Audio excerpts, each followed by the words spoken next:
So guys this is day number 30 ज्यामध्ये आपल्याला Python interview session 1 हे आपला आज प्लॅन केलं आहे आपण. तर आपले टोटल 29 दिवस झालेत. तर याच्यामध्ये आपण काय काय कव्हर केलं मी जस्ट तुम्हाला एक ओव्हरव्ह्यू सांगतो quickly.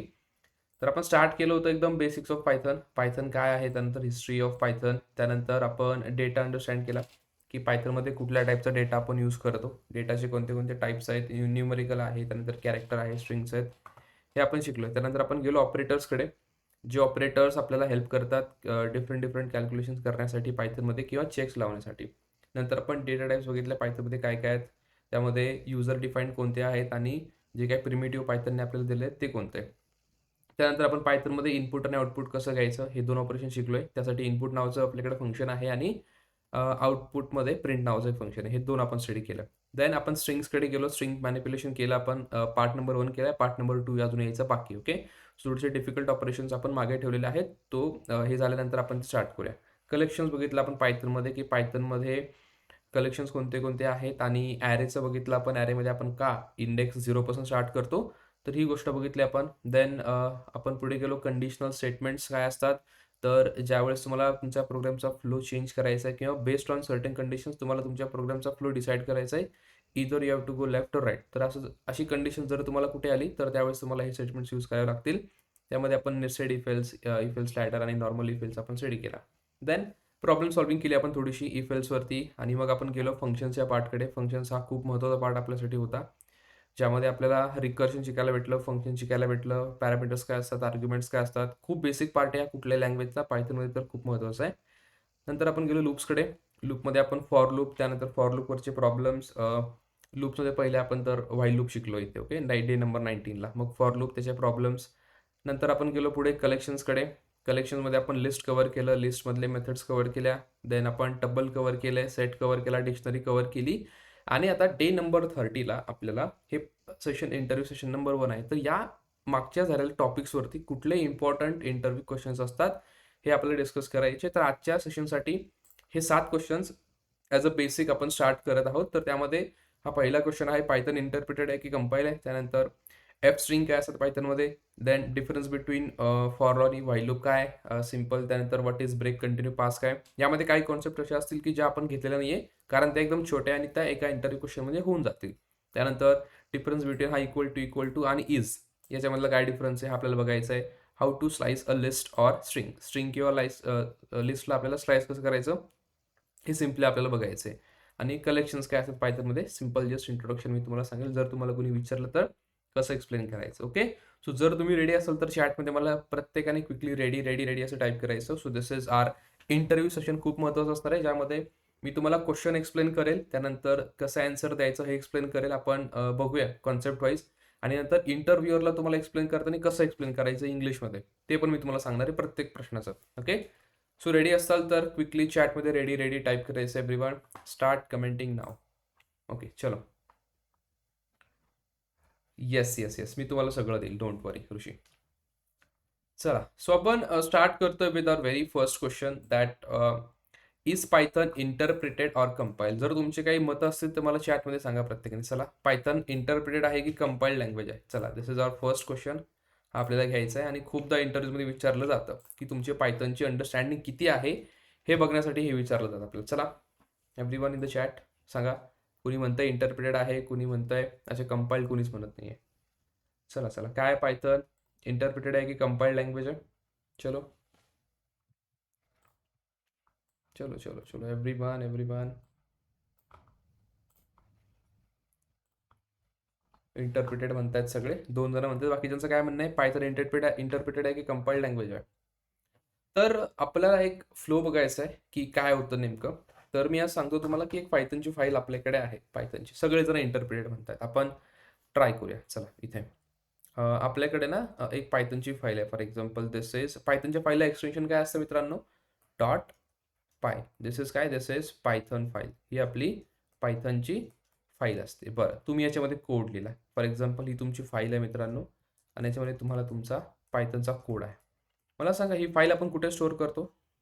We store this file in we store this file in कुठे स्टोअर करतो, रॅममध्ये स्टोअर करतो का हार्ड ड्राईव्हमध्ये स्टोअर करतो. This file in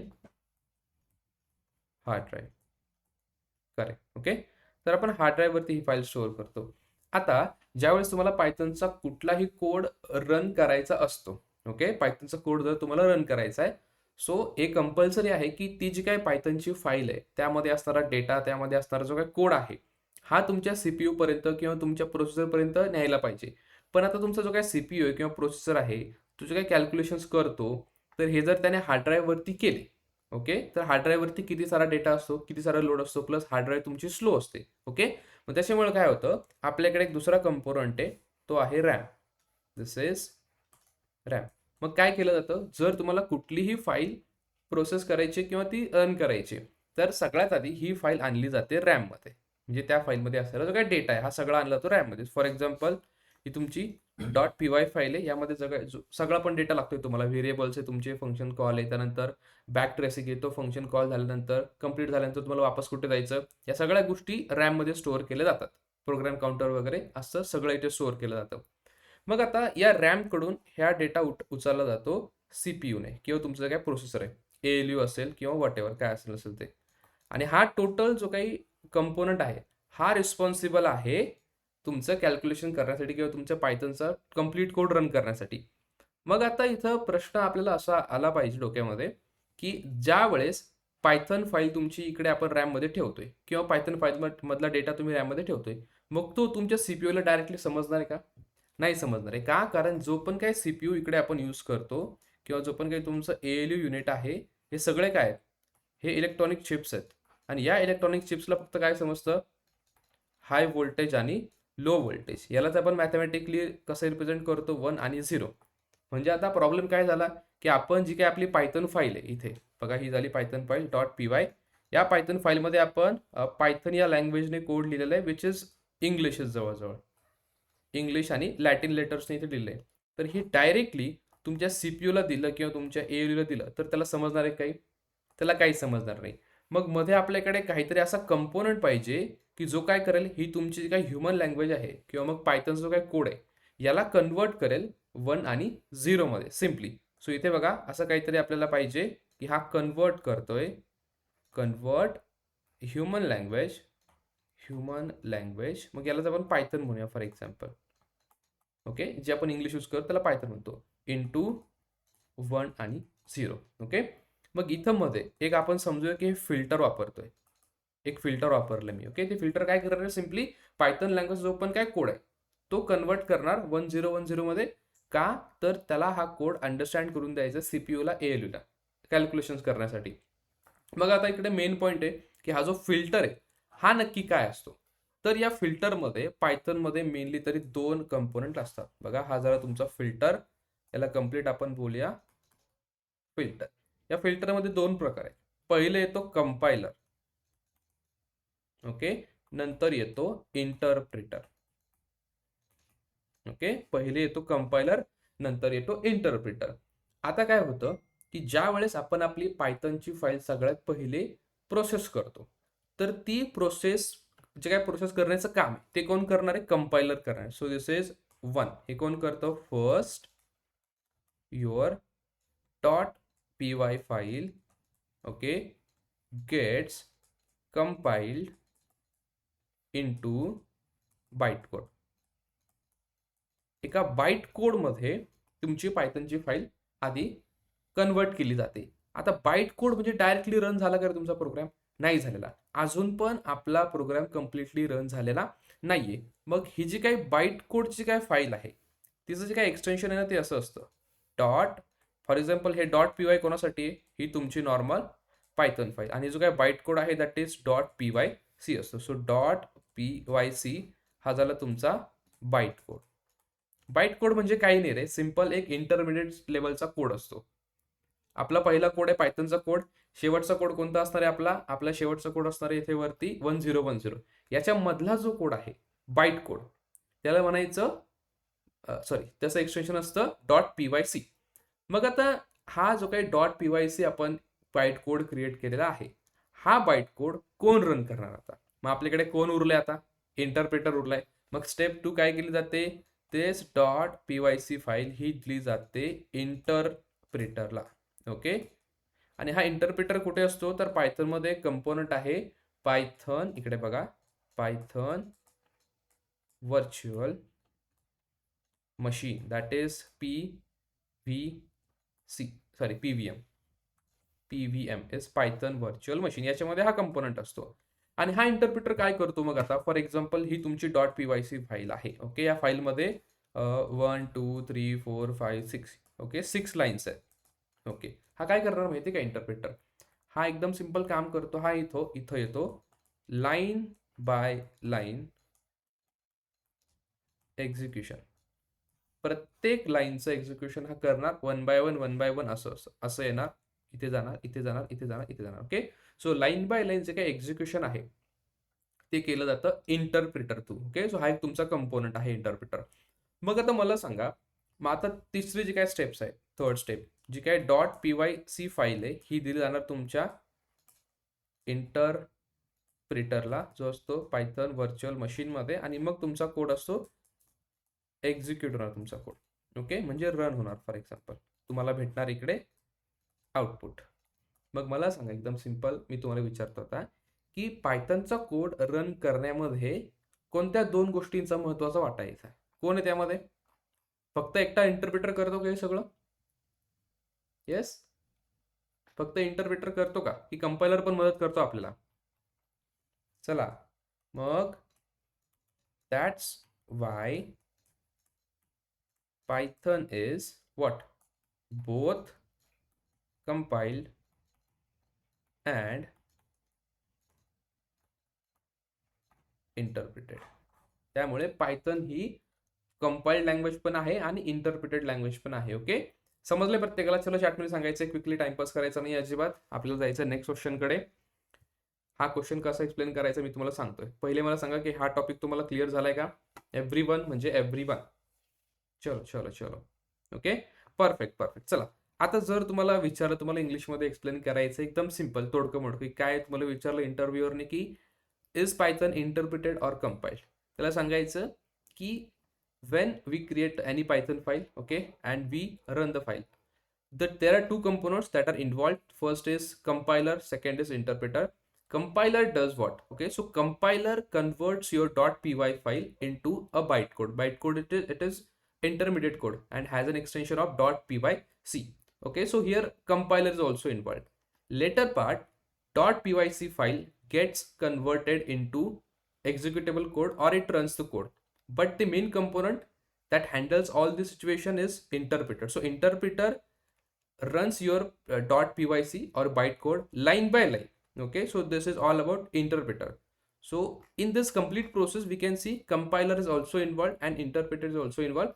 Okay, majorly people say that Python is interpreted language, but in the total flow there are two components involved and compiler is also there. So yes, we can say that Python is both compiled and interpreted language. असं तुम्ही simple काय पण सांगून द्यायचं आणि correct आहे, काही पण नाही सांगायचं, जे पण मी तुम्हाला सांगितलं ॲज इट इज त्यांना सांगून टाकायचं. चला, क्लिअर आहे हे पण. जाऊया नेक्स्ट क्वेश्चनकडे. नेक्स्ट क्वेश्चन आहे आपला खूप सिंपल.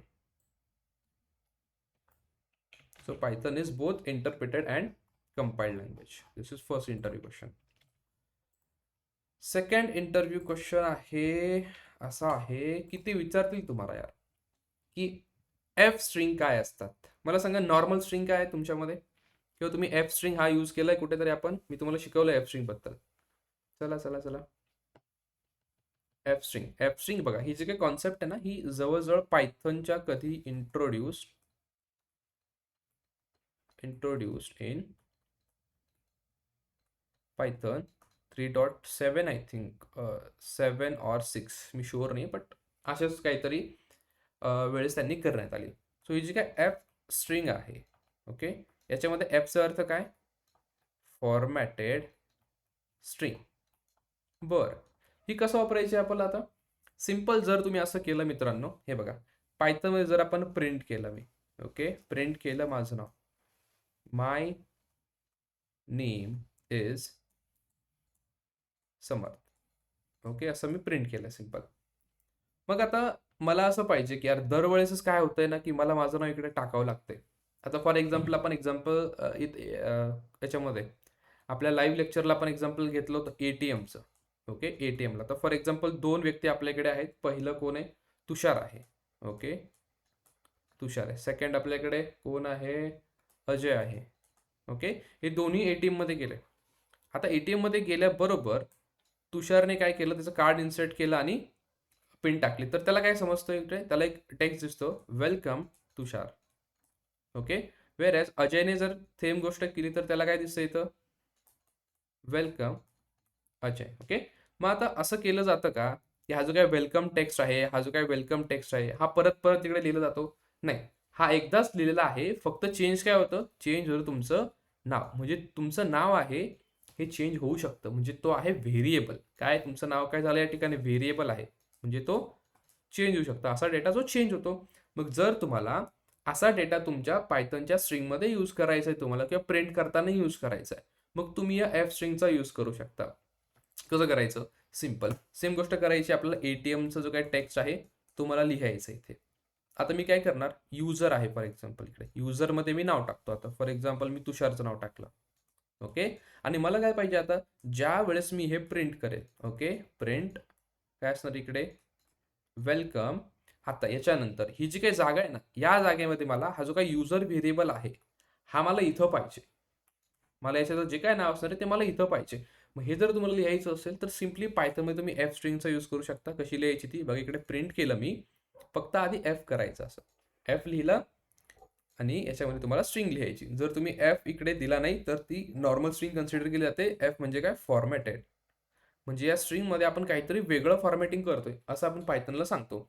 मग हे सेम गोष्ट लिहिणार इथे मी, वेलकम. आणि आता मला डायरेक्टली पुढे नाव लिहायचं आहे ना, काय लिहायचं आहे मला? युजर या व्हेरिएबलमध्ये जे पण आहे, इकडे बघा युजरचं नाव लिहिलं मी. पण जर तुम्ही असं लिहिलं वेलकम युजर, मग काय प्रिंट होणार रे? As it is welcome user print होईल. का? कारण हा पण युजर कशामध्ये आहे? या दोन ब्रॅकेटच्या मध्येच आहे. मग आपल्याला याला वेगळं कसं दाखवायचं की नाही यार, हा नॉर्मल युजर नाही आहे, हा व्हेरिएबल आहे. नुसतं हे युजरचं नाव नाही म्हणजे, किंवा आपण स्ट्रिंग नाही, हे युजर हे नाव आहे. इथं जे काय आहे ना हे तुम्ही घ्या. मग त्यासाठी सिंपल गोष्ट करायची की याला एक ब्रॅकेटमध्ये इन्क्लोज करून टाकायचं. म्हणजे पायथनला समजतं की हा काय आहे? हा आहे एक व्हेरिएबल. मग पायथन ज्यावेळेस हे प्रिंट करते त्यावेळेस ते काय करणार? वेलकम नाव लिहिणारच इथे ते, नो डाऊट. ओके, वेलकम त्याने लिहिलं. पण आता युजर ज्यावेळेस त्याला इकडे लिहायचंय तो बघेल युजर हे काय? व्हेरिएबल आहे. मग बघा युजर व्हेरिएबलमध्ये कोणाचं नाव आहे? अच्छा, तुषारचं नाव आहे का? मग ते काय करून टाकेल इकडे? तुषार करून टाकेल. तुम्ही जर युजर व्हेरिएबलचं नाव चेंज केलं आता उद्या जाऊन, युजर अजय आला एटीएम मध्ये, सो इकडे त्याने असं करून टाकलं, अजय केलंय. मग काय होणार? सेम प्रोसेस चालणार, फक्त आउटपुट तुम्हाला वेगळं येईल. कसं येणार? इकडे वेलकम, आणि आता युजरमध्ये चेक करेल तर युजरमध्ये काय तुमच्या अजय आहे, सो AJAY. तर असा यूज आहे. बेस्ड ऑन तुमच्या व्हेरिएबलचा जो काही डेटा आहे तो जर तुम्हाला तुमच्या स्ट्रिंगमध्ये आणायचा आहे प्रिंट करताना किंवा काही पण करताना. Okay, so in that case you can directly use this F string. Okay, so पायथनमध्ये एफ स्ट्रिंगचा काय यूज आहे? To bring the data from the variable in to your strings. एवढाच यूज आहे, खूप simple. And mainly we can use it while printing the logs or printing any data, or if you want to store any formatted string then also you can do it. Okay, so हा simple use आहे. समजलाय about F string काय असतात? F string Python मध्ये 3.6 मध्ये आलेलं आहे. Python मध्ये 3.6 जे काय पायथनचं व्हर्जन आहे तेव्हा हे इंट्रोड्यूस केलेलं आहे 3.6. चला याचं प्रॅक्टिकल बघायचं, मी तुम्हाला क्विकली करून दाखवतो सो दॅट लक्षात राहील तुमच्या प्रॉपरली. इथे गेलो आपण आपण आपण इथे, त्यानंतर डे नंबर आज आहे काय? डे नंबर 30 आहे. स्क्रीन शेअर करतोय, ऑलरेडी शेअर आहे. सो 30 मध्ये गेलो. Let's open one Python notebook. F string तुम्हाला प्रॅक्टिकल करून दाखवतो मी. Can you repeat definition please? Definition काही नाही आहे, simple. F string as a formatted string if you want to bring the data from your variable in to your string directly you can use F string. F means formatted strings. चला करायचंय काय केलं होतं मी, इकडे user नावाचं एक variable होतं माझ्याकडे, ज्यामध्ये जो पण काही एटीएम मध्ये येईल त्याचं मी युजर चं नाव स्टोअर करणार आहे. मला कार्ड ओढून कळून जाईल कोण आहे, तुषार आहे फॉर एक्झाम्पल. आता पुढे जर गेलं मी, त्याला सांगायचंय मला print, okay, welcome to ATM. Okay, आणि हॅव अ गुड डे. आणि आता याच्या पुढे मला इथं टाकायचंय की जे पण या युजरमध्ये असेल हे सिंपल मला इथं आलं पाहिजे. पण जर तुम्ही एफ यूज केलं नाही, बरं असं यूज केलं, युजर लिहिलं बरं इथे, आता मी एंटर करतोय. काय झालं, हा काय सांगतोय मला, अच्छा कंप्लीट नाही केलं का आपण हे. हा, याने काय केलं, welcome to ATM, have a good day user. याने या युजरला ॲज अ व्हेरिएबल कन्सिडरच नाही केलं. त्याने नॉर्मल बोलतोय की नाही स्ट्रिंग आहे बाबा, चला करून टाकू आपण. पण जर तुम्हाला अशा एखाद्या व्हेरिएबलचं नाव इकडे यूज करायचं आहे, तो कंपल्सरी तुम्हाला काय करावं लागतं, आधी इकडे एफ इकडे टाकायचा. ही होऊन जाते तुमची फॉर्मॅटेड स्ट्रिंग. मग त्यामध्ये बघा, हा जो काय ब्लॅकमध्ये दिसतोय ना, हा आहे युजर. आणि हे ब्रॅकेट टाकले तुम्ही, त्यामुळे त्याला समजते की हे काही नॉर्मल स्ट्रिंग नाही आहे. याच्यामध्ये जो काही डेटा येणार आहे हा युजरच्या व्हेरिएबलमधून येणार आहे. जे पण इथं नाव आहे ना, ती येऊन जाईल. आता मी रन करतो. ओके ठीक आहे बेटा, मी इथं नाही करत हे, ही तुम्हाला नॉर्मल पण राहू देतो.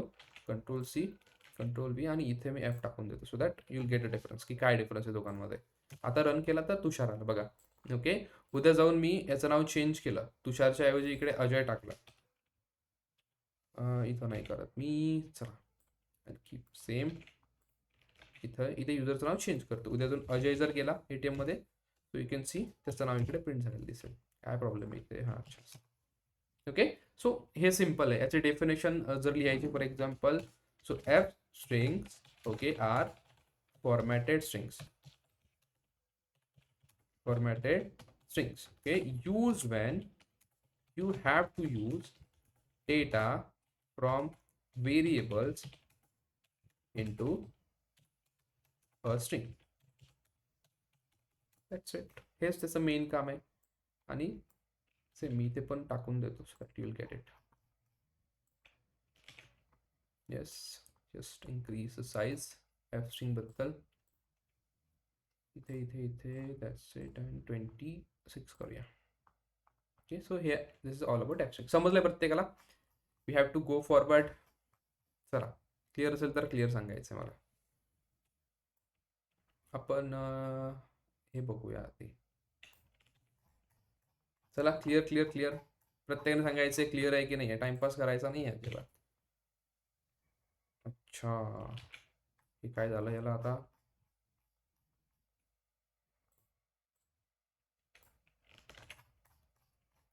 परफेक्ट, क्लिअर आहे. Very good. सो कन्सिडरिंग सगळ्यांना क्लिअर आहे, पुढे जातं with our third question. Difference between equal to आणि इज, याच्यामध्ये काय नक्की डिफरन्स आहे. आणि ह्या खूप सिम्पल डिफरन्स आहे. मी तुम्हाला एका वर्डमध्ये सांगतो. हे दोघं पण चेक करण्यासाठी यूज केलं. Okay, use for checking, use for checking data. Okay, data check करण्यासाठी की इक्वल आहे की नाही हे चेक करण्यासाठी, इक्वेलिटी किंवा इक्वॅलिटी चेक करण्यासाठी यूज केले जातात. पण जो काही हा ऑपरेटर आहे, तेच ऑपरेटर याला म्हणायचं हा इक्वॅलिटी ऑपरेटर आहे. हा बघितला आपण ऑलरेडी, इक्वॅलिटी ऑपरेटर. त्यानंतर हा जो काय इज आहे, ओके, हा एक कीवर्ड आहे. याचा अर्थ काय, आयडेंटिफाय. आता काय बरं यांच्यामधला डिफरन्स मेन, तर बघा, ज्यावेळेस तुम्ही इक्वल टू यूज करता, इक्वल टू यूज केलं तुम्ही, फॉर एक्झाम्पल आपण असं समजूया की आता आपल्याकडे एक लिस्ट आहे. ओके, लिस्ट आहे. त्यामध्ये डेटा आहे तुमच्याकडे 1 2 3. अरे लिस्ट आपण अशी नाही दाखवत यार, सॉरी सॉरी सॉरी. आपण अशी दाखवतो स्क्वेअर ब्रॅकेट्स 1 2 3 असं दाखवलं. आणि त्याच्यानंतर इथं जर तुम्हाला मी लिस्ट 2 केली आणि लिस्ट 2 मध्ये मी सेम डेटा ठेवला, डेटा सेम आहे. आता मी जर असं सांगितलं की लिस्ट 1 इक्वल टू लिस्ट 2, हे बघा, लिस्ट 1 ही जी काय लिस्ट 1 आहे इज इक्वल टू लिस्ट 2. मग आता हा इक्वल टू काय करणार माहिती आहे का, it checks the data, data किंवा व्हॅल्यूज. हा डेटा आणि व्हॅल्यू चेक करतो डायरेक्टली. मग आता लिस्ट 1 ची तो व्हॅल्यू चेक करेल. काय लिस्ट 1 ची व्हॅल्यू मला सांगा, ती आहे 1 2 3 त्या लिस्टमध्ये. लिस्ट 2 मध्ये काय आहे 1 2 3. व्हॅल्यूज सेम आहे का, सेम व्हॅल्यूज. मग जर व्हॅल्यूज सेम असतील त्या केसमध्ये आपल्याला हा काय देणार, इट गिव्स अस ट्रू. त्या केसमध्ये आपल्याला तो ट्रू देतोय. ओके, ट्रू दिला त्याने. पण आता इथं जर मी इज यूज केला, ओके, मी जर असं म्हटलं याला की यार ही जी काय लिस्ट 1 आहे, list 1 is list 2, list 1 is list 2. मग आता याचं उत्तर काय येईल, त्याच्या आधी मी तुम्हाला इज बद्दल सांगतो की हा नेमका इज काय आहे. तर हा इज काय करतो, सिम्पली तो चेक करतो की जे पण काय दोन्ही पण तुम्ही व्हेरिएबल्स इकडे वापरलेले आहे ते सेम मेमरी लोकेशनला आहेत की नाही हे ते चेक करतो. Okay, so checks okay two variable किंवा याला ऑब्जेक्ट म्हणूया आपण are same location, are on same location. तर हा महत्वाचा पॉइंट आहे, सेम लोकेशनवरती आहे की नाही हे चेक करतो. आता मला सांगा, जर तुम्ही लिस्ट वन सेपरेटली क्रिएट केलेली आहे, मग तुमची ही मेमरी आहे. ओके, या मेमरीमध्ये काय असणार आहे, एक जागा असणार आहे जिथे 1 2 3 असं असणार आहे आणि याला नाव काय दिलं आपण, लिस्ट वन नाव दिलं. ज्यावेळेस तुम्ही लिस्ट 2 क्रिएट करता म्हणजे ती आपण नवीन जागेवर क्रिएट केली आहे. सो 1 2 3 भले डेटा सेम असू द्या पण ती नवीन जागेवरती आहे, लिस्ट 2 असं आहे. मग ज्यावेळेस आपण इजचा वापर करणार, मला सांगा याची लोकेशन डिफरंट आहे. लोकेशन आहे for example X Y Z आणि याची लोकेशन आहे A B C. Location same आहे का याची, लिस्ट वनची बघा काय एक्स वाय झेड आहे, लिस्ट टूची लोकेशन काय आहे ए बी सी आहे. हे दोन्ही सेम आहेत का आपल्याकडे, इज सेम, नो. मग जर सेम नसेल तर आपल्याला तो फॉल्स देईल, सिंपल, तो आपल्याला फॉल्स देईल. चला हे आपण ट्राय करून बघूया. ओके, नुसतं आपल्याला थेरोटिकली बघायचं नाहीये, तर हे आपण ट्राय पण करूया. सो हे झालं एफ स्ट्रिंग बद्दल, एफ स्ट्रिंग. नेक्स्ट इथे येणार मी आणि आपण काय शिकतोय, हां हां इक्वल टू आणि हे असं. ओके, सो याचं अँड इज. ओके, परफेक्टली नाव देण्यात आलं ते. चला लिस्ट वन बनवतो मी इकडे. सो लिस्ट वन माझ्याकडे आहे, त्याच्यामध्ये 1 2 3 असं आलं आणि लिस्ट 2 माझ्याकडे आहे इक्वल टू 1 2 3 असं आलं. आता मला काय यूज करायचंय, इथे पहिले मी इक्वल टू यूज करतो. So list 1 equal to list 2 जर मी केलं तर मला ट्रू येणार, पण तेच मी इकडे लिस्ट 1 इज लिस्ट 2 केलं तर मला फॉल्स भेटतो. आता मी थोडंसं पुढे जाऊन एक्झाम्पल थोडंसं डिफरंट करतो आणि एक गोष्ट मी ट्राय करतो, तर मला पण माहित नाही. ओके, हे सो लिस्ट ए केलं मी फॉर एक्झाम्पल, कॅपिटल ए करतो आणि लिस्ट कॅपिटल असं करतो, capital B equal to list A मध्ये जेवढं आहे ते देऊन टाकतो. सो लिस्ट ए असं केलं मी. आता मी जर असं केलं list A equal to list B, काय आलं मला, ट्रू आलं. आणि list A is list B, आता मला ट्रू आला. का ट्रू आला मला या केसमध्ये, कारण ज्यावेळेस तुम्ही असं लिहिता काय की list B equal to list A, याचा काय मुद्दा आहे मी तुम्हाला सांगतो समजून. चला इथं या. आता आपल्याकडे अजून एक एक्झाम्पल होतं इथे, लिस्ट ए इक्वल टू, त्यामध्ये मी 1 2 आणि 3 असं 3 आपण टाकले होते. म्हणजे मेमरीमध्ये काय झालं, आता मेमरीमध्ये माझ्याकडे अशी जागा झाली ज्यामध्ये 1 2 3 आणि याला काय नाव दिलंय मी, याला नाव दिलंय लिस्ट ए नाव दिलं आणि याची काय location for example X Y Z नावाची लोकेशन आहे याची. आता मी नेक्स्ट स्टेटमेंट असं लिहिलं की यार लिस्ट बी तयार करा, पण इक्वल टू लिस्ट एचा जो काय रेफरन्स आहे ना तो त्याला देऊन टाका डायरेक्टली. म्हणजे आता काय होणार, सेपरेटली लिस्ट बी क्रिएट होणार नाही अशी, जशी आपण इथे वरती केली ना, इकडे वरती सेपरेटली क्रिएट केली होती. सेपरेटली क्रिएट केली की आपण नाही केली, आपण काय केलं, लिस्ट याचा जो काय रेफरन्स आहे तो कॉपी केला.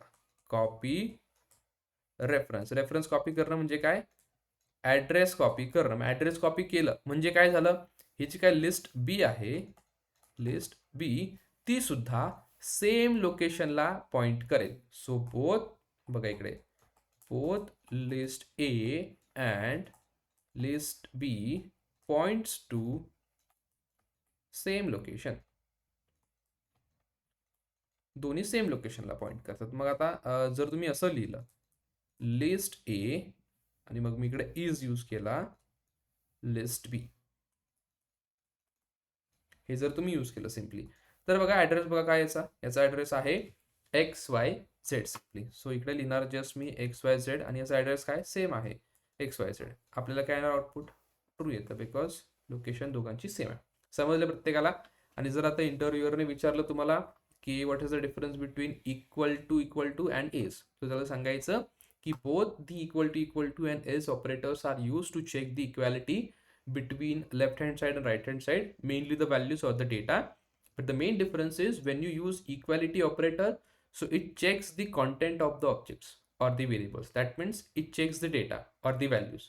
Whereas is operator or identify operator, it checks whether both the objects or both the variables are pointing to a same location. If they are pointing to a same location, then we get true, otherwise we get false. As a simple answer hai. Whereas when you use equal to, when left hand side and right hand side have same values, then we get true, otherwise we get false. Simple सांगायचं. चला chat मध्ये confirm करा. Clear आहे, clear आहे, clear आहे. आपण जाऊया next question कडे. Very simple. सो हा झाला आपला. त्यानंतर हे करूया. चला ऑर्डर थोडीशी खालीवरती झाली तरी चालेल, बट रिलेटेड टॉपिक्स आपण सोबत घेणार आहे. This is done, this is done. Clear असेल तर चॅटमध्ये कन्फर्म करा. प्रत्येकाने म्हणजे प्रत्येकाने. How to slice a list or a string, हा आपला नेक्स्ट प्रश्न आहे की कशी करायची स्लायसिंग आता याच्यामध्ये. सो कसं असतं स्लायसिंग म्हणजे आपल्याला कापायचं आहे. आपल्याला स्टार्ट माहिती पाहिजे आणि एंड माहिती पाहिजे. आपण फर्स्ट ट्राय करूया स्ट्रिंग सोबत. ओके, आपल्याला स्ट्रिंग सोबत स्ट्रिंग स्लायसिंग हे आपल्याला ट्राय करायचे. सो याच्यामध्ये लक्षात ठेवा स्लायसिंग म्हणजे आपल्याला कट करायचा असतो. सो याच्यामध्ये you have to be very sure की तुमच्याकडे स्टार्ट कुठे आहे. ओके, स्टार्ट इंडेक्स तुम्हाला माहीत पाहिजे आणि एंड इंडेक्स तुम्हाला माहीत पाहिजे. त्यानंतर तुम्हाला स्टेप पण माहीत पाहिजे की तुम्हाला कितीने उड्या मारत जायचं. सिंपल प्रश्न आहे. चला एक स्ट्रिंग मी इथे घेतोय. स्ट्रिंग घेतली मी इकडे ए इक्वल टू किंवा सॅम्पल म्हणूया इकडे आपण माय स्ट्रिंग असं घेतलं आणि याच्यामध्ये मी टाकलं A B C D E F G H. Okay, एवढं टाकलं मी. स्ट्रिंग आहे माझ्याकडे. आता आपल्याला स्लाइस करायचं आहे. तुम्हाला जर असं आउटपुट पाहिजे, काय पाहिजे तुम्हाला, असं पाहिजे आउटपुट की सी डी ई असं पाहिजे. अशी तुम्हाला स्लाइस करायची, म्हणजे एवढा पार्ट तुम्हाला स्लाइस करायचा आहे. सिम्पल. तर काय करणार, आधी इंडेक्स बघा काय इंडेक्स देताना 0 1 2 3 4 5 6 7 करा. कोणती इंडेक्स आहे तुम्हाला स्टार्ट कुठून करायचे. सो तुमचा जो काही स्टार्ट आहे तो किती आहे, इंडेक्स 2 पासून. तुम्हाला एंड कुठे करायचं आहे, तुम्हाला 4 वरती एंड करायचं आहे. आणि तुम्हाला स्टेप म्हणजे कसं तुम्हाला उड्या मारत जायचं, स्किप करत जायचं काही नाही, 1 बाय 1 जायचं आहे. सो स्टेप तुमची इकडे 1 असणार, 1 1 असं. सो स्टेप असतात तुमची 1. कसं लिहायचं, स्ट्रिंगचं नाव लिहायचं सिम्पल. इकडे लिहिलं स्ट्रिंगचं नाव काय तुमच्या इकडे, माय स्ट्रिंग. त्यानंतर ब्रॅकेट्स द्यायचे. ब्रॅकेटमध्ये काय लिहायचं असतं, स्टार्टचा इंडेक्स, ओके, एंडचा इंडेक्स आणि स्टेप लिहायचे. चला आपल्याकडे तीनही व्हॅल्यूज आहेत, टाकून द्या. सो इकडे माय स्ट्रिंग जर लिहिलं, स्टार्ट किती करतोय आपण 2 पासून, एंड कुठं करणार आहे 4 पर्यंत, स्टेप किती आहे 1. पण आता कॅच इथे असं आहे काय की ही जी काही इंडेक्स असते end index, this is exclusive. Exclusive म्हणजे काय, जर तुम्ही 4 लिहिलं ना तर ते 3 पर्यंतच जाणार. तुम्ही 5 लिहिलं तर ते 4 पर्यंतच जाणार. तर तुम्हाला काय करावं लागेल, तुम्हाला इथे पाहिजे ना 4 पाहिजे ना, मग तुम्ही 5 टाका म्हणजे ते 4 पर्यंत येईल. सिंपल कॉमन सेन्स आहे. सो इकडे 5 टाकायचं आपण. सो 5 - 1 तो आपला 4 पर्यंत जाईल. सो इकडे 4च्या ऐवजी काय टाकणार मी, सिंपल इथे 5 टाकतो. 5 केलं मग तुम्हाला आउटपुट सेम येऊन जाईल. Let's try. सेम आपण ट्राय करूया इथे. नेक्स्ट इथे करणार स्लायसिंग. नेक्स्ट क्वेश्चन आहे आपला अबाउट स्लायसिंग. सो स्लायसिंग मध्ये एक रूल लक्षात ठेवायचा आहे. तो असतो स्टार्ट इज इन्क्लुझिव्ह.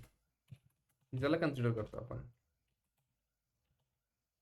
त्याला एक ऍक्च्युअली इन्क्लुझिव्ह म्हणता येणार नाही, का स्टार्ट जिथून आपण करतोय तो स्टार्टच आहे. तर स्टार्ट इज इन्क्लुझिव्ह. त्यानंतर जो काय एंड असतो, end is exclusive. Simple. End हा एक्सक्लुझिव्ह असतो आणि त्यानंतर स्टेप असते, तर सिंपल आहे. स्टेप डिफॉल्ट 1 असते, म्हणजे एकने तुम्हाला उड्या मारत जायचं. Simple 1 by 1. सो आपण स्टार्ट करतो विथ स्ट्रिंग. एक स्ट्रिंग घ्या इकडे, माय स्ट्रिंग घेतली तुम्ही फॉर एक्झाम्पल, इक्वल टू, त्यामध्ये आपण काय स्टोअर केलं होतं, A B C D E F G H. हे मी स्टोअर केलं आणि सिम्पली काय लिहिलंय, मला काय पाहिजे आता आउटपुट असं पाहिजे, मला सी डी ई पाहिजे होतं ना, चेक करू द्या मला काय, हा सी डी ई पाहिजे होतं. मग जो आपला स्टार्ट असणार आहे तुमचा, हा जातोय तुमच्या 0 1 2 पासनं त्यानंतर जो काय एंड असतोय तो जाणार 5 पर्यंत, कारण 5 - 1 हा 4 पर्यंत कन्सिडर करणार आणि जी स्टेप असणार आहे दॅट इज 1. सिम्पल. जा इकडे आणि लिहून टाका स्ट्रिंग. असं इकडे करायचं, पहिले इंडेक्स लिहायची, स्टार्टिंगची लिहिली, कोलन द्यायचा, पास्ट लिहिला, कोलन द्यायचा, आणि स्टेप नाही लिहिलं तरी काही फरक पडत नाही.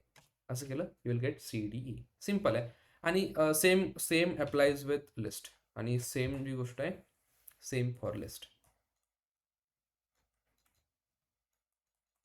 Same for list. आता लिस्टचं ट्राय करून बघतो मी, इथे तुम्हाला दाखवतो. एक लिस्ट घेतो मी इकडे, माय लिस्ट इक्वल टू लिस्टमध्ये आपण सेम सेम टाकतो बरं, काही डिफरंट नाही करत, ABCDच टाकूया त्याच्यामध्ये पण आपण. तो इकडे A केला, कोमा B, अरे यार,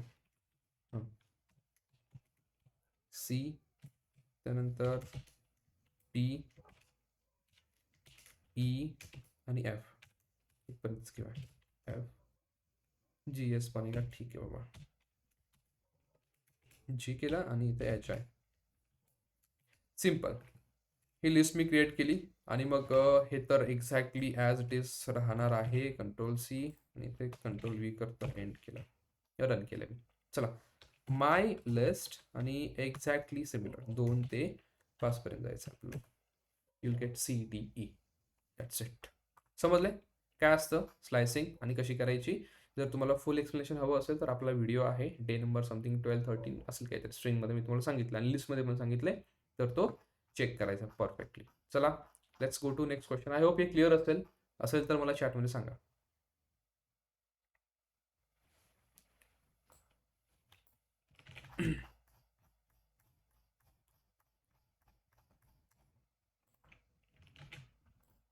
difference between for loop and while loop. हा तर एकदम सिंपल प्रश्न आहे. त्याला आपण आता दोन्हीही गोष्टी लूप करण्यासाठी यूज करतो. आता जो काय फॉर लूप आहे तो आपण कसा लिहितो? फॉर लूपमध्ये सिंपल आपण काय करतो की आपल्याला रेंज माहीत पाहिजे. Range should be known. तुम्हाला तुमची रेंज माहिती पाहिजे की आपण कुठून कुठपर्यंत जायचंय. ओके, एकदा सांगायचं शॉर्टमध्ये. हे बघा सिंपल. जे काही स्लायसिंग आहे ते आपण का करतो की जर तुम्हाला एखाद्या डेटामधून पर्टिक्युलर पार्ट बाहेर काढायचंय त्यासाठी आपण करतो. तर स्लायसिंग करत असताना आपल्याला 3 गोष्टी द्याव्या लागतात की यार तुम्हाला स्टार्ट कुठून करायचे, तुम्हाला एंड कुठून करायचंय, आणि स्टेप द्यायचे. स्टेप म्हणजे काय, कितीने उड्या मारत जायचं तुम्हाला. जर तुम्ही स्टेप दिली नाही तर तो 1ने कन्सिडर करतो. 1 बाय 1 असं तुम्हाला जायचंय. मग तुम्हाला जर स्टार्ट द्यायची तर तुम्हाला स्टार्टिंग इंडेक्स माहिती पाहिजे की तुम्हाला कुठून कुठपर्यंत जायचंय. आता मला CDE ना, मग C कुठे जायचं बघायचं, सेकंड इंडेक्सला ना दिली ती. एंड कुठे करायचा, E पर्यंत करायचं. E 4 आहे. मग जर तुम्ही एंडिंग इंडेक्स 4 दिली तर एंडिंग इंडेक्स इथे मॅटर काय असतो की एंडिंग इंडेक्स जे आहे ना ही एक्सक्लुझिव्ह असते. म्हणजे तुम्ही जर 4 दिली तर ते 3 पर्यंत घेणार, 5 दिली तर 4 पर्यंत घेणार. सो तसा कॉमन सेन्स तरी तिकडे यूज करायचा. तुम्हाला E पाहिजे म्हणजे तुम्हाला 4 पर्यंत पाहिजे, सो तुम्हाला 5 द्यावे लागणार ऑब्व्हियसली. मग तो 5 - 1 4 पर्यंत जाईल. मग आता असं दिल्यानंतर तो काय करेल, 2 इंडेक्स स्टार्ट करेल. चालू झालं त्याने C आणला, बघा इकडे. ओके, C आणला, पुढे गेला तो 1ने वाढवायचे ना, मग 1ने पुढे गेलो आपण, 1ने काय आला, D आला पुढे, आणि चेक केली इंडेक्स त्याची 5 आहे का किंवा 4 आहे का, नाही, पुढे जा. मग त्याने काय केला, E केला. Eची किती आली त्याला, 4 आली. मग तो थांबून घेतलं, त्याने 5 करणार नाही कारण 5 एक्सक्लुझिव्ह आहे ना इंडेक्स, म्हणजे 4 पर्यंत जाणार तो. That's how you get this output CDE.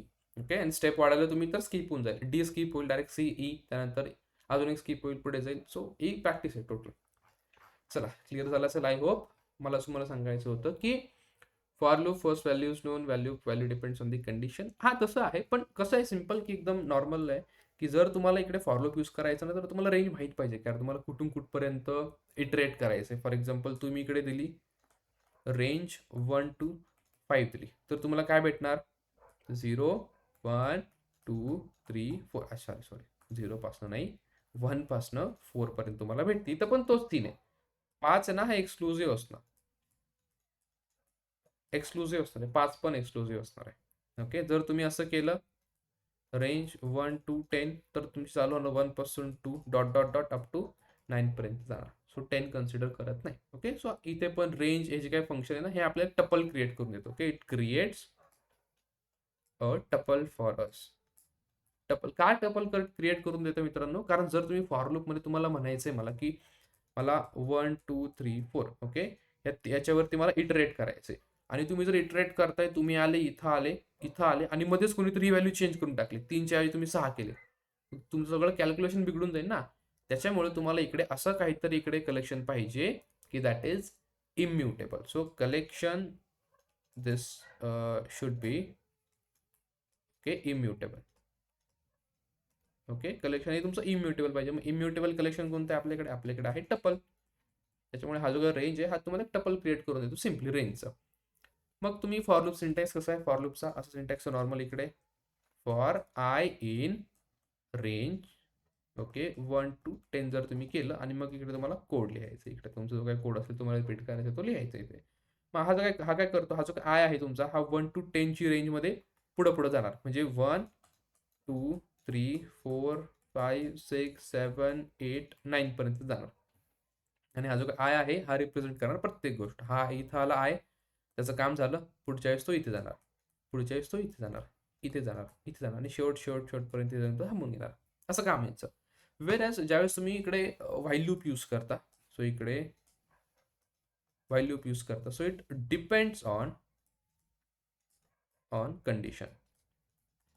तो त्या कंडिशनवरती डिपेंड असतो.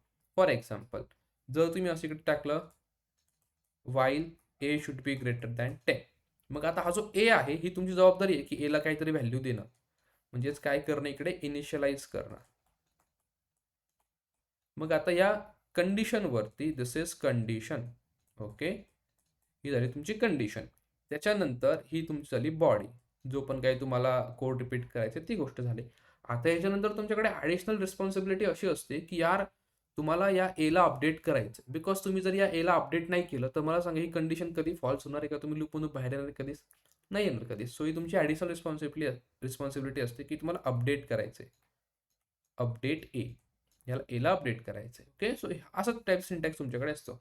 सो ज्यावेळेस तुम्हाला माहित नाही की आपल्याकडे यार किती नंबर ऑफ इटरेशन चालणार आहे, किंवा तुम्ही टोटल शुअर नाही की तुमच्याकडे रेंज काय आहे, किती याला आपल्याला लूप्स लागतील किंवा किती इटरेशन्स लागतील, तर त्यावेळेस तुम्ही व्हाईल लूपचा यूज करा सिम्पली. ओके, सो वेन इकडे बघा, Wien you don't know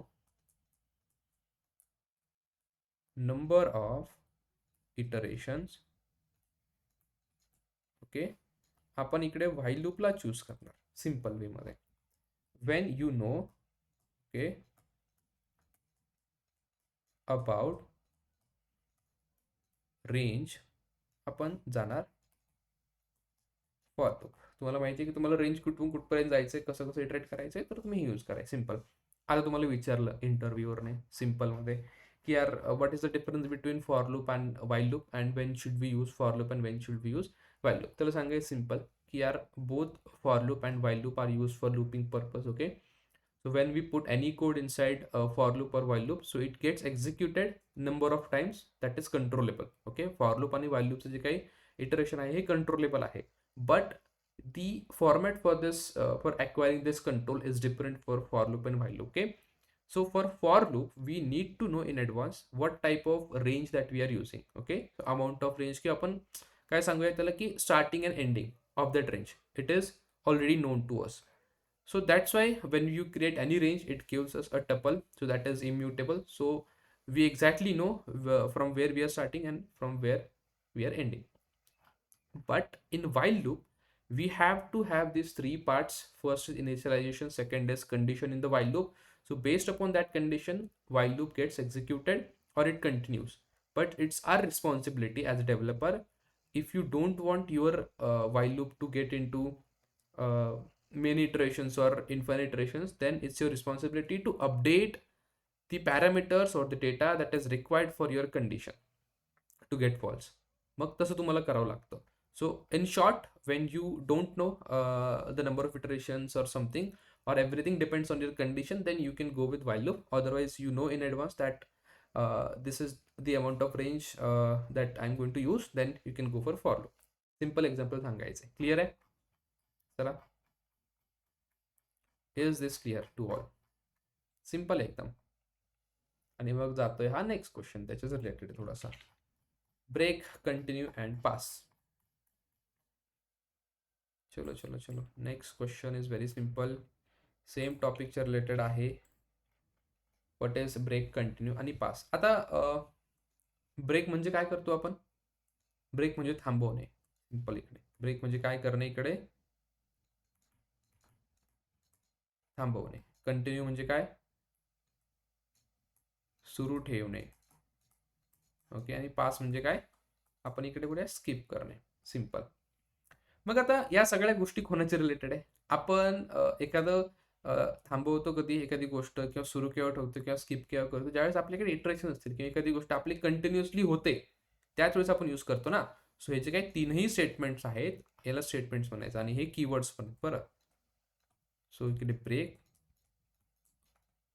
continue आणि पास हे जे काय आहेत हे स्टेटमेंट्स आहेत आणि कीवर्ड्स पण आहेत. Okay. Which are related to loops. हे लूपच्या रिलेटेड आहे. मग त्यामधलं पहिलं काय रे? ब्रेक. ब्रेक काय करतो? जर तुम्ही लिहिलं लूपमध्ये, तो it stops the loop immediately. तो काहीच मागं पुढं बघत नाही. ब्रेक सापडला की पूर्णच्या पूर्ण लूप स्टॉप होतो आणि तुमचा कंट्रोल बाहेर येतो लूपमधून. हे तर सिंपल काम आहे. वेरॅज जर तुम्ही इकडे कंटिन्यूचा यूज केला, तो काय करतो माहितीये का? For example, this is your first iteration. Okay. हे तुमचं पहिलं इटरेशन चालू आहे, त्याला अजून कंटिन्यू सापडला नाही बरं. तुमचं सेकंड इटरेशन चालू आहे आणि हे कम्प्लीट पण झालं. हे कम्प्लीट झालं. सेकंड इटरेशन चालू आहे तुमचं, हे चालू आहे आणि हे कम्प्लीट झालं. ओके. तुम्ही फॉर एक्झाम्पल इकडे 1 प्रिंट करताय, इकडे 2 प्रिंट करताय आणि ज्यावेळेस तुमचं थर्ड इटरेशन चालू आहे, त्याला मध्येच कंटिन्यू सापडलं. तो काय करतो माहितीये का? तो डायरेक्टली हे स्किप करून टाकतो. करंट इटरेशन स्किप करतो. ओके. स्किप्स करंट इटरेशन म्हणजे इथे काहीच प्रिंट होणार नाही. सिंपल. आणि मग पुढे जाणार तो फोर्थ इटरेशनला. ओके. फोर्थ इटरेशन हे झालं तुमचं कंप्लीट झालं, त्याला कंटिन्यू सापडले, हा 4 प्रिंट करून टाकेल. म्हणजे जर तुम्हाला एखादं इटरेशन स्किप करायचं असेल, so you can directly use this continue त्याला भेटला की ते वालं जे काही तुमचं कोड आहे तुमचा फॉर लूप मधला, तो स्किप होऊन जाणार. तिथून पुढे ते इटरेशन स्किप होणार. डायरेक्टली नेक्स्ट आयची व्हॅल्यू इकडे वाढेल आणि तुमचं काम कंटिन्यू होऊन जाईल. हे सिंपल काम आहे. त्याच्यानंतर जर तुम्ही इकडे पासचा यूज केला, ओके. सो पासचा यूज आपण काय करतो? It represents nothing. की बाबा काहीच नाही त्या फंक्शनमध्ये किंवा लूपमध्ये, काहीच नाही हे तर आपल्याला सांगतो. Past correctly. No pass is simply nothing. Pass means काहीच नाही, सिम्पली त्या लूपमध्ये काहीच नाही किंवा हे काहीच करत नाही, यासाठी आपण करतो. ओके. Mainly use. चला आपण ट्राय करूया या सगळ्या गोष्टी. So let's go. इथे स्लायसिंग झाली आपलं. त्यानंतर आपल्याला ब्रेक, कंटिन्यू आणि पास स्टडी करायचं आहे. Very simple. Break, continue and pass असं एवढं मोठं नाव देऊ याला. आपण पहिले जाणार ब्रेककडे. मला लूप ब्रेक करून टाकायचं. आता मी एक असा इकडे इटरेशन चालू करतो की ज्यामध्ये मला नंबर प्रिंट करायचे, मला 1 to 5 नंबर प्रिंट करायचे. मग कसे करतो ते आपण? फॉर आय इन कुठून करायचं? मला रेंज माहिती आहे ऑलरेडी. 1 to 5 जायचंय. मग मला इकडे रेंजचा यूज करायचा. 1 to 5 जायचंय म्हणजे मला 1 to 6 जावं लागणार आहे, कारण तो शेवटचा नंबर कन्सिडर करत नाही, त्याचा -1 करून करतो. त्यानंतर इथं मी प्रिंट करतो. तो काय आय असेल त्याला प्रिंट करून टाकायचं सिम्पली. काय येणार? 1 to 5 येणार. पण मला असं पाहिजे आता की जर मला सापडलं की आता आयची व्हॅल्यू किती आहे? 3 आहे. तर मला तिला थांबून घ्यायचं डायरेक्टली. काय? I have to stop when I know that when I got to know that I is 3. आयची व्हॅल्यू 3 असणार तर मला डायरेक्ट थांबायची ते. म्हणजे मला काय आउटपुट आलं पाहिजे? फक्त 1 आलं पाहिजे, 2 आलं आणि जर 3 आलं तर मला थांबून घ्यायचं आपोआप. पुढं काहीच प्रिंट करायचं नाही. मग अशा वेळेस मी काय कराल? तर ज्यावेळेस तुमचा फॉर लूप आहे for I in range 1 to 6 पर्यंत. ओके. त्याच्यानंतर आधी चेक करायचं आपल्याला. चेक करा every time if I equal to 3. जर तुमच्या आयची किंमत ही 3 असेल, डायरेक्ट काय करायचं? इकडे ब्रेक करायचं. अदरवाईज मग आहे तर चालू आहे. सिम्पल. मी हे रन केलं. अच्छा, आपण प्रिंट नाही केलं नाही का, सॉरी. प्रिंट आहे, नाही तर तुम्ही प्रिंटिंगचं काम कंटिन्यू चालू ठेवा. बघा इकडे तुम्हाला दिसेल I=1 होता, त्यावर त्याने चेक केलं हे आहे का 3 आहे का नाही, ब्रेक जाणार का तो नाही जाणार, प्रिंट होणार. नेक्स्ट टाइम काय झालं, 2 झाला, तो 2 झाला, मग I=, हा 3 आहे का नाही आहे, मग प्रिंट केला.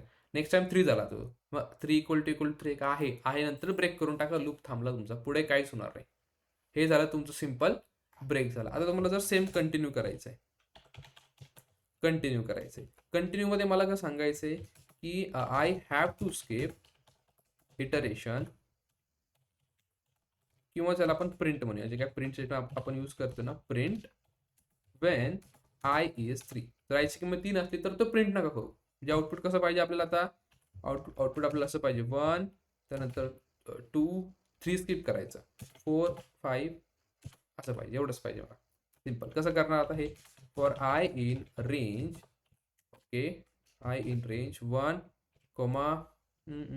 काय झालं, 1,6 पर्यंत जायचं, राईट. आणि याच्यामध्ये चेक करायचं मला, इफ I== 3, त्यावेळेस मला काय करायचं, कंटिन्यू करायचं, म्हणजे ते मी स्किप करणार. आणि त्याच्यानंतर मग जे काय माझं प्रिंटिंगचं काम आहे ते मी कंटिन्यू चालू ठेवणार इकडे. रन केलं, यू कॅन सी 1, 2, आणि तो काय 3 होता, त्यावेळेस त्याला सापडलं की हा 3 आहे. कंटिन्यू केलं त्याने, म्हणजे ती स्किप करून टाकलं, म्हणजे पुढचा कोड नाही याच्या खालचा, हा स्किप करून टाकणार, तो डायरेक्ट पुढे जाणार, पुढे गेला 4 भेटलं त्याला, मग काय चालू आहे शेवटपर्यंत. आणि जर तुम्हाला 5 असं दाखवायचंय, फॉर I in रेंज, असं तुम्ही करा इकडे 1 to 6 जर तुम्ही केलं, आणि हे तुम्ही 5 असं लिहून टाकलं, काहीच. म्हणजे तुम्हाला जर हा असं समजायचं की तुम्ही आता शुअर नाही की तुम्हाला याच्यामध्ये काय लिहायचंय, तुम्हाला नंतर लिहायचंय किंवा तुम्हाला उद्या विचार करायचा आहे, एक्झाम्पल सांगतो जस्ट, तर तुम्ही इकडे 5 लिहून ठेवायचं, म्हणजे तुमचा कोड ब्रेक होत नाही.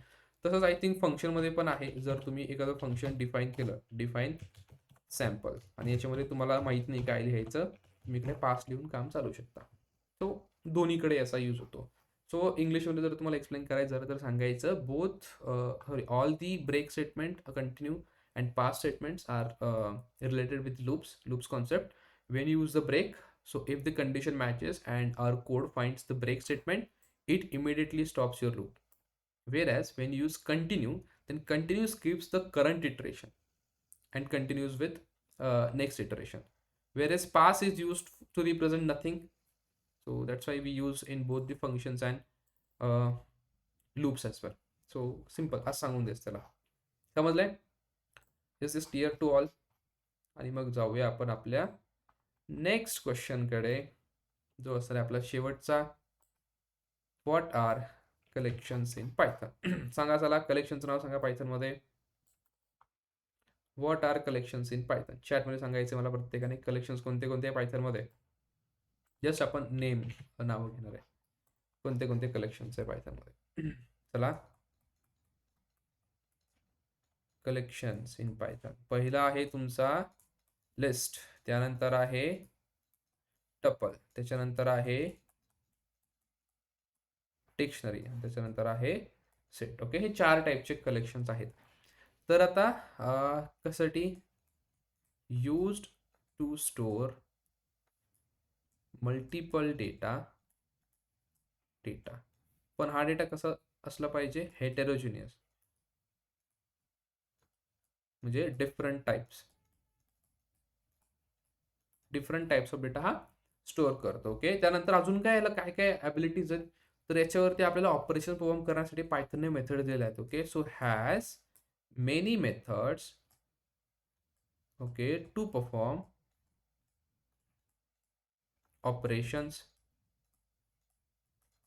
ऑपरेशन परफॉर्म करण्यासाठी डिफरंट ऑपरेशन्स कोणते कोणते, तर ॲड झालं, रिमूव्ह झालं, अपडेट झालं, सॉर्ट झालं. तर अशा डिफरंट टाईपचे ऑपरेशन्स आहेत, यांसाठी पायथनने आपल्याला ऑलरेडी हे सगळं क्रिएट करून दिलेलं आहे, आपल्याला फक्त वापरायचं. ओके, सो हे झाले पायथनमधले 4 कलेक्शन्स आहेत. त्यामधले म्युटेबल किती आणि इम्युटेबल किती ते मला सांगायचं. चला, लिस्ट म्युटेबल आहे की इम्युटेबल आहे. चलो, what about list, is it mutable, immutable. Tuple बद्दल काय, डिक्शनरी बद्दल काय, आणि सेट बद्दल काय. लिस्ट काय आहे तुमची, list is mutable, very good. त्यानंतर टपल काय? Tuple is what? Tuple is immutable. What about dictionary? What about dictionary?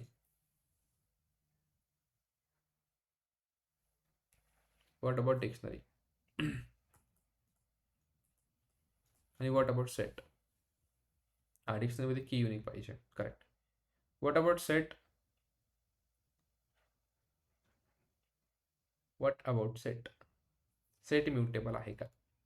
जर आपल्या कलेक्शनवरती ते सेटमध्ये जा, सेटच्या प्रॉपर्टी स्टडी करा. इथं झालं, इथं झालं, इथं झालं. सेटमध्ये आपण एलिमेंट ऍड करतो का? Yes yes yes. We can add और remove elements from set. That means set आपला झाला काय? म्युटेबल. सिंपल. सेम.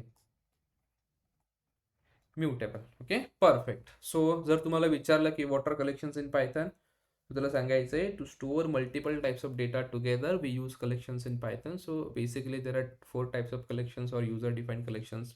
सॉरी, पायथनने आपल्याला करून दिलेलं आहे सगळं. So it includes list, tuple, dictionary and set. Whereas list, dictionary and set are mutable collections. That means we can change the data, add or remove the data. Whereas tuple is a immutable collection. Once we create a tuple, it cannot be changed or it cannot be cleared. हा clear होऊ शकतं, but it cannot be clear पण नाही होऊ शकत. And I think yes, that's it. We cannot change or add update elements into the tuple. Okay, you store multiple heterogeneous data. We can add multiple types of data. That means we can have 4 elements in a list, all of the different types. First is boolean type, then string, integer, float, all the things. Okay, so collections mainly include all types of objects किंवा all types of variables. Variable म्हणजेच object, लक्षात घ्या. Variable म्हणजेच object पायथनमध्ये. तसं झालं. आणि मग it gives us different operations to it gives us different methods to perform operations like add, remove, update, sort, copy, whatever. Okay, yes. So number of methods are very less for tuple as there are only 2 operations, right? tuple मध्ये index एक आहे आणि count एक आहे, something काहीतरी, असं मला आठवत नाही आता, पण तेवढंच आहे. आपण घेतलं आहे सगळं. त्या 2 मेथड डिक्शनरीमध्ये पण आहे, लिस्टमध्ये, सेटमध्ये पण आहे, different methods. So yes, that was it. आपण आज किती क्वेश्चन्स कव्हर केले guys? So we have covered seven questions. Out of that, let's mark some important questions. यामधले इम्पॉर्टंट क्वेश्चन्स कोणते कोणते आहे? पहिला इम्पॉर्टंट क्वेश्चन आहे हा, दिस इज IMP. ओके. दुसरा इम्पॉर्टंट क्वेश्चन आहे हा वाला, दिस इज IMP. तिसरा इंटरव्ह्यू क्वेश्चन जो काही महत्त्वाचा असणार तो हा वाला झाला. त्यानंतर स्लायसिंग इज आपण काय कन्सिडर करूया याला? दिस इज नाही, आपण चला असं मार्क करूया आपण, व्हेरी IMP आणि IMP असं. आणि मग बाकीचे नॉर्मल क्वेश्चन तुम्ही स्किप केले तरी चालेल. तो झाला व्हेरी IMP, हा झाला VIMP, हा झाला. त्यानंतर अजून कोण दिला होता आपण? याला दिला होता VIMP, हा पण एक VIMP, व्हेरी IMP आणि हा एक. ओके, हे झाला. त्यानंतर यामधला पण तुम्हाला इम्पॉर्टंट एखादा करायचं असेल तर तुम्ही हा विचारू शकतो. तुम्हाला इकडे हा झाला VIMP आणि सॉरी VIMP, नुसता IMP करायचं याला, सिम्पल. आणि हा तुम्ही F स्ट्रिंगचा स्किप केला तरी चालेल, जर तुम्हाला आता ठीक नाही तर नाही. सो इकडे IMP आणि हा पण. Okay, yes. सो मी उद्यापर्यंत हे सगळे क्वेश्चन्स तुम्हाला अपडेट करतो ड्राईव्हवरती, आणि तुम्हाला याची PDF पण ग्रुपवर नाही तर आपल्याकडे जे काही आपण ड्राईव्ह मॅनेज करतोय तर तसं करा. सर आपण प्रोजेक्ट्स वगैरे पण बनवणार आहे का? नाही यार, पायथनमध्ये जे पण काही सिम्पल प्रोजेक्ट्स कन्सिडर आहेत कन्सोल लेवलचे ते आपण बनवूयात. पण तुम्ही UI वगैरेचे प्रोजेक्ट बनवता येणार नाही, कारण फक्त पायथनचा यूज करून एवढं जास्त करता येत नाही. त्यासाठी तुम्हाला पायथनचे बॅकएंड फ्रेमवर्क शिकावे लागतील, UI शिकावं लागेल, मग फुल फ्लेज प्रोजेक्ट कम्प्लीट होईल. पण जेवढं पायथनमध्ये शक्य आहे ना त्याच्या बेसिसवर आपण प्रोजेक्ट घेणार. त्या प्रोजेक्टचं काम एवढंच आहे की तुमची पायथनची अंडरस्टँडिंग स्ट्रॉंग करणं, किंवा तुम्हाला पायथनमध्ये कोड करता यावं, पायथनमध्ये जे काही कॉन्सेप्ट आहे त्यांचा यूज कसं करायचा हे शिकावं, हे त्या प्रोजेक्टचा उद्देश असणार आहे. बॅकएंडमध्ये कोणतं करायचं सर? आता पायथन नंतर तुम्ही फ्लास्क, जँगो, फास्ट API या तिघांपैकी जे पण बेटर वाटतं तुम्हाला ते करून टाका. मेनली तरी फ्लास्कच करा, फ्लास्क आणि जँगो. फास्ट API पण सध्याला यूज होत आहे. So you can consider. Okay, so let's conclude this session. This was day number 30. ज्यामध्ये आपल्याला खूप महत्त्वाच्या गोष्टी शिकायला भेटलेल्या आहेत. 7 इंटरव्ह्यू क्वेश्चन्स आपण बघितले, त्यापैकी 4 खूप महत्त्वाचे इंटरव्ह्यू क्वेश्चन्स आहे. So I hope you have enjoyed this session. आपण भेटूया डे नंबर 31 मध्ये. अजून एक सेट आहे माझ्याकडे, 2-3 सेट आहे. सगळे सेट कंप्लीट करूया आणि तुम्हाला एक इंटरव्ह्यू रेडी करण्याचा प्रयत्न माझा असेल. Okay, so this was day number 30.